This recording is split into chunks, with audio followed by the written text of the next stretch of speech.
예.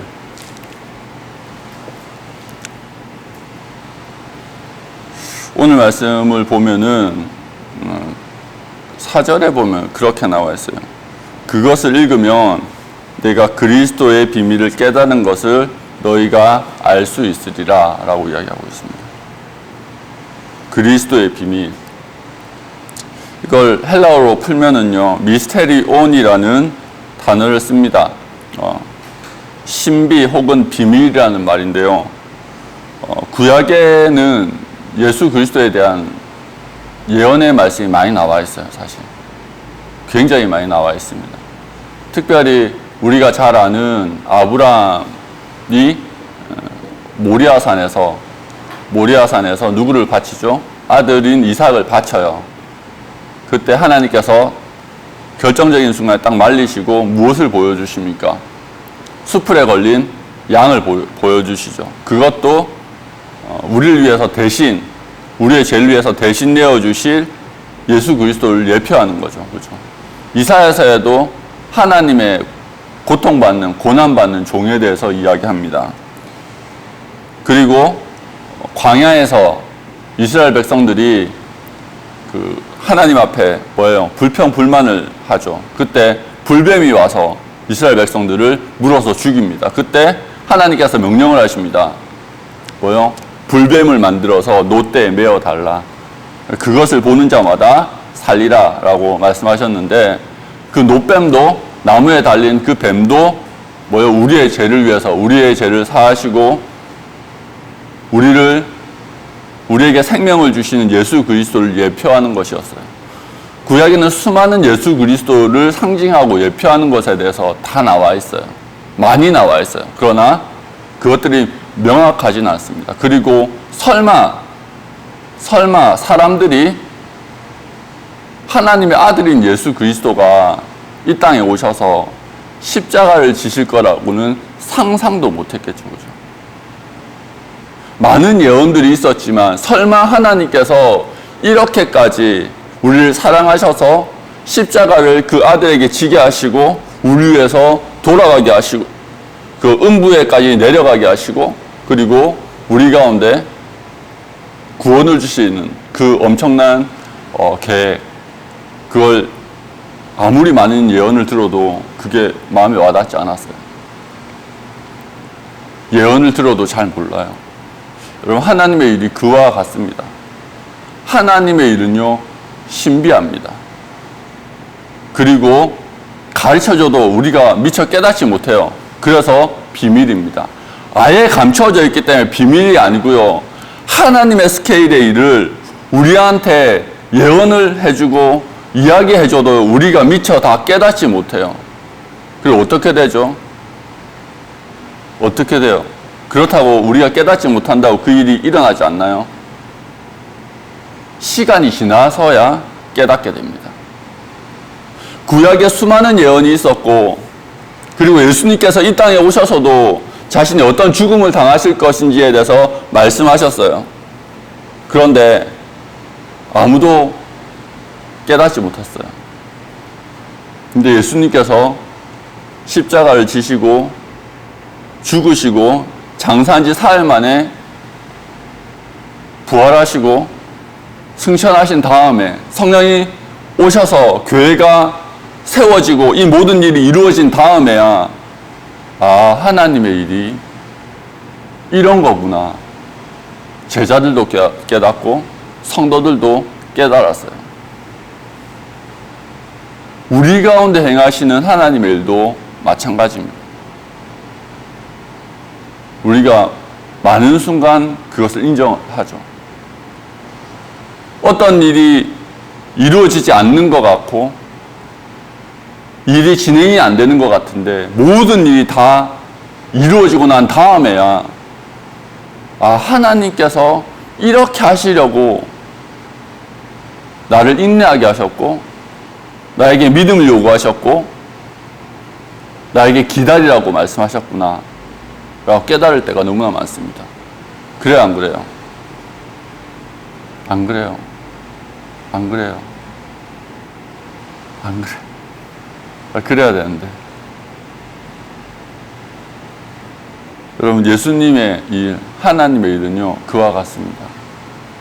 우리가요, 하나님의 일을, 하나님의 뜻을 다 알지 못해요. 우리가 기도하면서 하나님의 뜻을 조금씩 알아가요. 하나님이 말씀을 보고 기도할 때 마음속에 깨달음을 주시고 감동을 주세요. 근데 우리가 다 알지 못해요. 어떻게 그 일이 흘러갈지 모두 알지 못해요. 그래서 하나님의 일은요, 비밀이에요. 그게 다 감추어져 있기 때문에 비밀이 아니고요, 우리가 하나님의 수준의 지혜가 없기 때문에 그 일을 모두 깨닫지 못하는 겁니다. 그런데 여기서 중요한 게 믿음이에요. 믿음은요, 감동이 오고 깨달음이 올 때 그것을 다 깨닫지 못하고 다 확신하지 못하지만 주님께서 나와 함께 계시구나, 그것을 알므로 그 일이 끝까지 이루어지기까지, 그 일이 완료될 때까지 내가 인내할 수 있는 힘을 우리 가운데 줍니다. 그래서 그 하나님께서 하시는 그 일을, 그 역사를 우리가 온전히 경험할 수 있도록 해주는 것이 믿음이에요. 그래서 예수님께서 믿음을 강조하세요. 왜요? 믿음이야말로 하나님께서 우리 가운데 일하시는 그 마지막을 볼 수 있게 하겠다. 그래서 하나님께서 일하실 때, 하나님께서 일을 완료하셨을 때, 그리고 그 일의 수확물을 거둬들일 때, 우리 또한 그 수확에 참여할 수 있고 기쁨을 함께 누릴 수 있도록 만들어 주시기 때문입니다. 여러분, 그것을 아는 바울은 기뻐했어요. 지금 바울이 이 에베소서를 쓴 장소가 어디예요? 장소가 감옥이에요, 감옥. 로마의 한 감옥에서 에베소 성도들한테 쓴 거예요. 그럼 감옥이 얼마나, 지금이 현대 인권을 중요시하게 하는 현대에도 감옥은 별로 좋은 공간이 아니에요. 그죠? 그런데 로마에서, 그 옛날 로마의 감옥은 얼마나 형편없겠습니까? 죄수의 몸으로. 무슨 죄로 그곳에 갇혀 있는지는 잘 몰라요. 그렇지만 그 복음 때문에 바울이 로마에 갇혀서 에베소 성도들에게 편지를 쓰고 있어요. 편지를 쓰고 있어요. 지금 상황은 정말로 안 좋은 상황이에요. 감옥에 갇혀 있는 상황이에요. 그런데 오히려 성도들한테 믿음을 가지라고. 지금 현재 상황은 너무나 안 좋지만 이 상황이 끝이 아니라고. 이 상황이 끝이 아니라고. 모든 일이 다 이루어졌을 때 이것을 통해서 훨씬 더 큰 하나님의 일을 너희들이 믿음을 가지고 인내하면 목격하게 될 거라고. 그렇게 말씀하고 계신 거예요.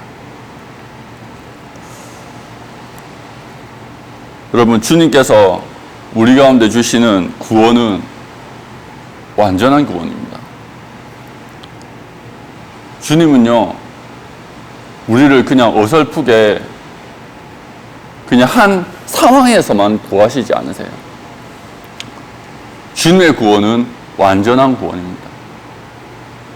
그래서 주님은요, 완전한 구원을 이루기 위해서 수많은 것들을 준비하십니다.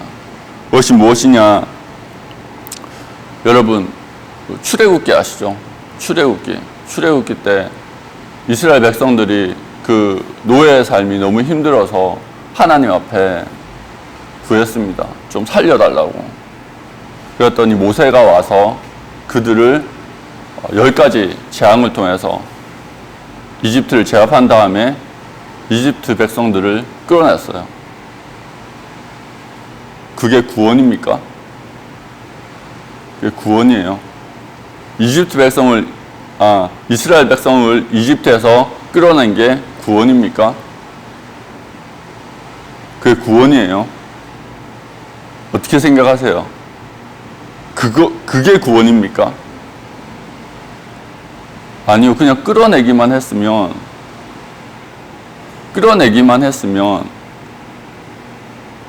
어떻게 됐겠어요? 더 비참한 삶을 살았을 거예요. 왜요? 광야에 나갔더니, 그리고 가나안에 들어가려고 했더니 수많은, 이미 그 땅을 차지하고 있는 수많은 족속들이 있었어요. 아말렉이 못 살게 굴죠. 또 계속해서 애굽 군대들은 쫓아오죠. 또 들어가려고 하는 가나안 땅에는 무시무시한 7족속이 있죠. 그냥 꺼내놓고 말면은요, 그들은 이집트에서 종생활했던 것보다 훨씬 더 끔찍한 삶을 맞이했어야 됐을 거예요. 하나님께서 그럼 어떻게 하셨습니까? 40년 동안 광야에 끌고 다니셨어요. 제일 처음에 배운 게 뭐죠? 제일 처음 배운 게 뭐예요? 제일 처음에 하나님께서 강조하신 게 예배였어요. 예배. 예배하는 것을 배웠습니다. 그리고 그 예배하면서 또 하나님과 교제하면서 이웃과 함께하는 것을 배웠습니다. 십계명이 뭔가요? 십계명이 1계명부터 4계명까지는 뭐요? 하나님과 우리와의 관계예요. 그리고 5계명부터 마지막 계명까지는 사람과 사람 사이의 관계죠. 그렇죠? 그 십계명의 핵심이 뭐예요? 우리가 하나님 예배하는 건 할 수 있어요. 근데 진짜 힘든 게 뭐냐면요, 사람과 함께 사는 거예요. 사람과 함께 사는 거예요. 여러분, 하나님은요, 우리가 하나님을 알기만 하면요, 하나님 얼마든지 예배할 수 있어요. 왜요? 우리가 예배할 만한 분이거든. 예수님께서 얼마나 위대한 분이에요. 제자들이 예수님을 따랐어요. 엄청 많은 사람들이 따랐어요. 예수님은 따르기에 합당한 분이에요. 그래서 예수님을 따랐어요. 근데 수면에 보면 뭐예요? 예수님께서 예루살렘으로 십자가에 못 박히시러 가시는 그 와중에 제자들이 어떤 행동을 합니까? 제자들끼리 어떤 다툼이 일어납니까? 막 어머니까지 동원해서 막 다툼을 일으키죠. 주님의 나라가 임하면은, 나와 내 동생이 주님의 좌우편에 앉게 해달라고.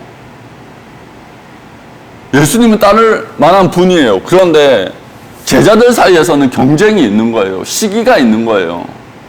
다툼이 있는 거예요. 진짜 힘든 건 뭔지 아세요? 하나님을 알면은요, 하나님을 예배할 수 있어요. 더 힘든 거는요, 비슷해 보이고 가끔은 나보다 훨씬 더 떨어져 보이는 그 사람과 함께 하는 거예요. 무엇을 지면서, 그 사람을 위해서 봉사하면서, 사랑하면서, 겸손하면서, 그렇게 내 옆 사람과 내 이웃과 내 가족을 섬기면서, 내 이웃을 섬기면서 함께 하는 거예요.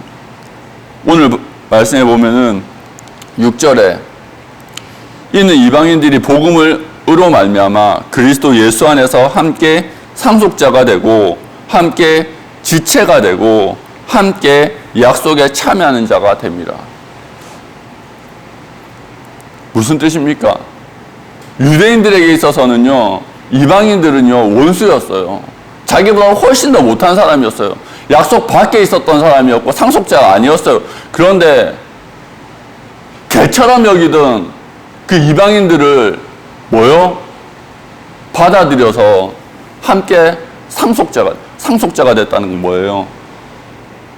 뭐예요? 내 재산을 나눠야 된다는 거예요. 내 축복을 나눠야 된다는 거예요. 여러분, 재벌이 이제 그 위에, 예를 들어서 이건희 회장이 죽을 때 이건희 회장의 재산이 있잖아요. 그렇죠? 그 전에 이병철 회장이 있었어요. 이병철 회장. 그 이병철 회장이 죽으면서 왕자의 난이라는 것이 일어났어요. 그 유산 상속 때문에. 큰 아들이었던 이명희와 작은 아들이었던 이건희. 집에서 형제인데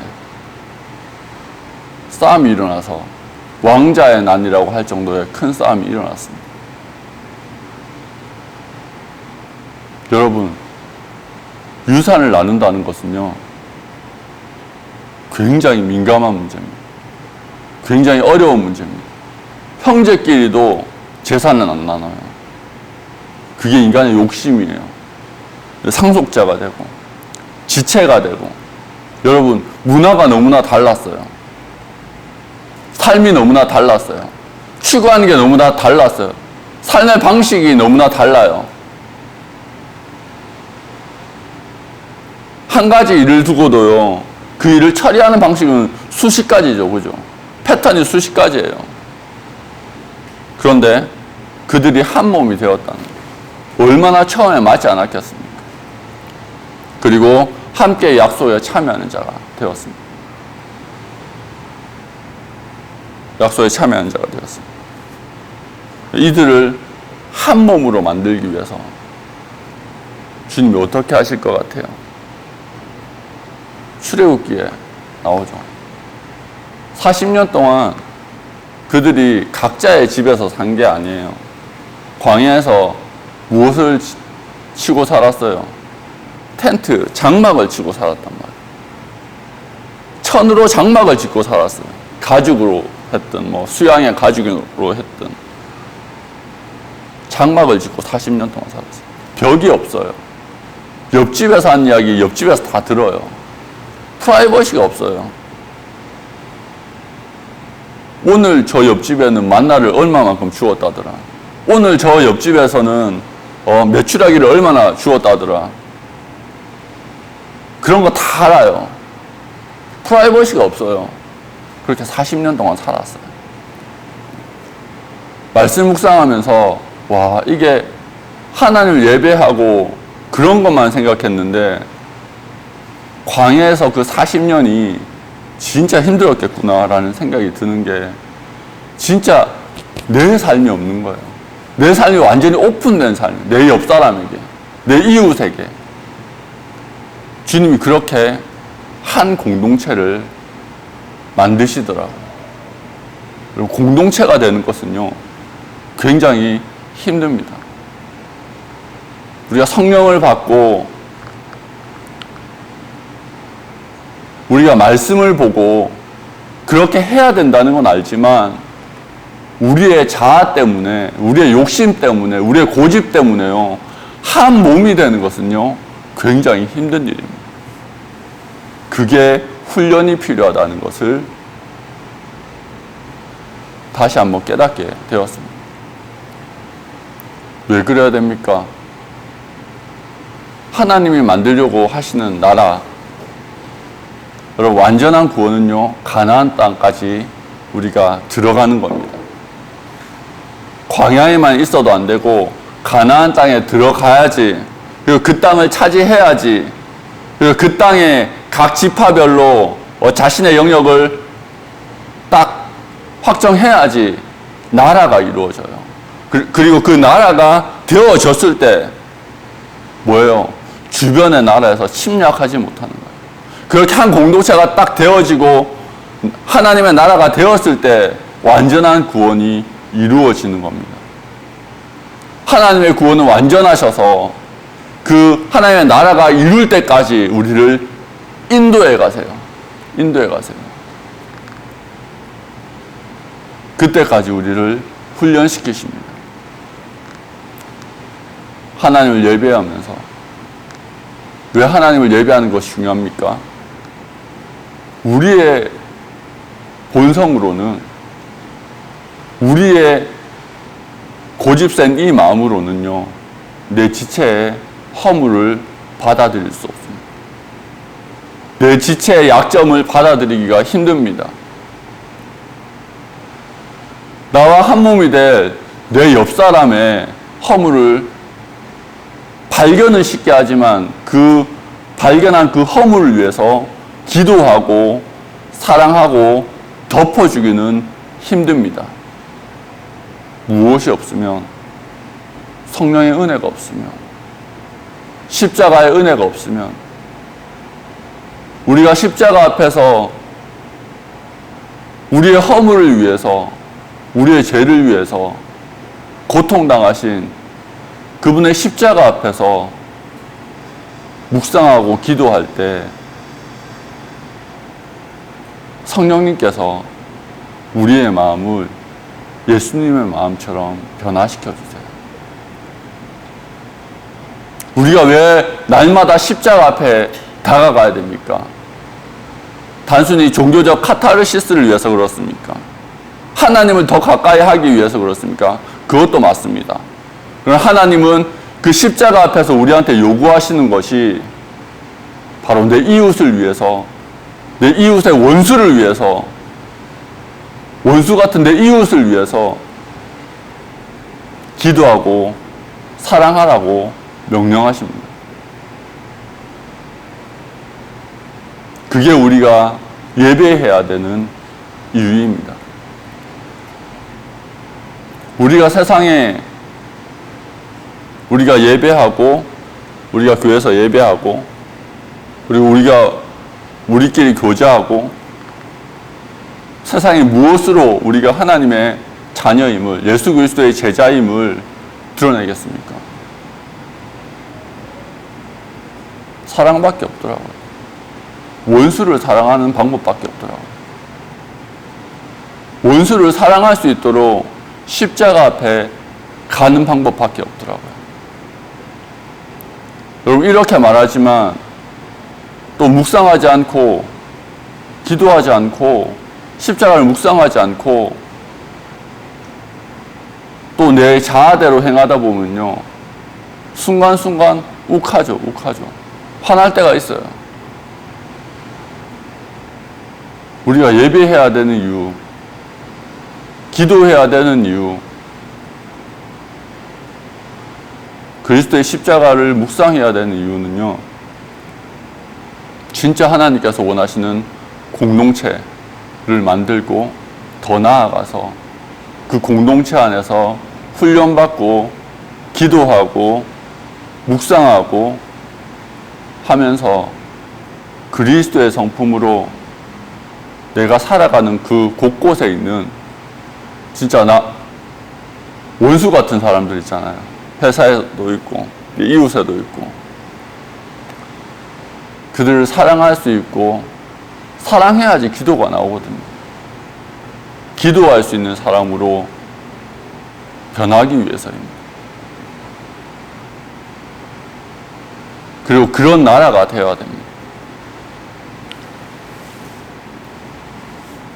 그런 나라가 되어야 돼요. 그런 공동체가 되어야 돼요. 그렇게 되었을 때 세상이 교회를 보고, 아, 저기가 진짜 교회구나. 하나님의 말씀이 진실이구나. 하나님의 말씀이 진리구나. 그것을 인정하게 됩니다.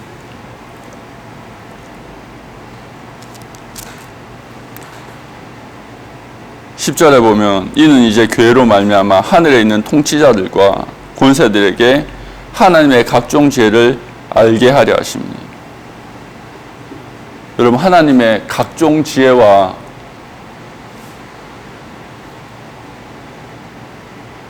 그리고 하나님의 영광이 가장 극명하게 드러난 게 뭐예요? 십자가예요, 십자가. 하나님이 우리를 구원하시기 위해서 자기 아들을, 우리를 얼마나 사랑하셔서 자기 아들을 주셨구나. 그 사랑, 그 영광이 확실하게 드러난 것이 십자가입니다. 그 은혜를 누구를 통해서? 우리를 통해서, 교회를 통해서, 교회를 통해서만 그 은혜가 전해진다고 합니다. 근데 우리가 지금까지 그 일을 잘 못했잖아요. 왜 못했어요? 우리가 온전히 지체가 되지 못했기 때문에. 우리가 조금 더 사랑하지 못했기 때문에. 우리가 조금 더 기도하면서 십자가 지면서 내 지체를 위해서 조금 더 기도하지 못했기 때문에. 주님의 바람은 자신의 영광을 오직 교회를 통해서 드러내기를 원하셨습니다. 통치자들과 권세들이 뭐예요? 여기서 통치자와 권세자들은요, 공중 권세 잡은 자를 의미합니다. 하나님은 진리로 승리하십니다. 그분의 지혜로 승리하십니다. 원수를 부끄럽게 하십니다. 근데 그 지혜의 결정체가 뭐라고요? 복음이고 그 복음의 열매가 교회예요. 그 복음의 열매가 교회예요. 그래서 교회가 온전해질 때 하나님은 영광 받으세요. 왜? 복음의 능력이 있는 것이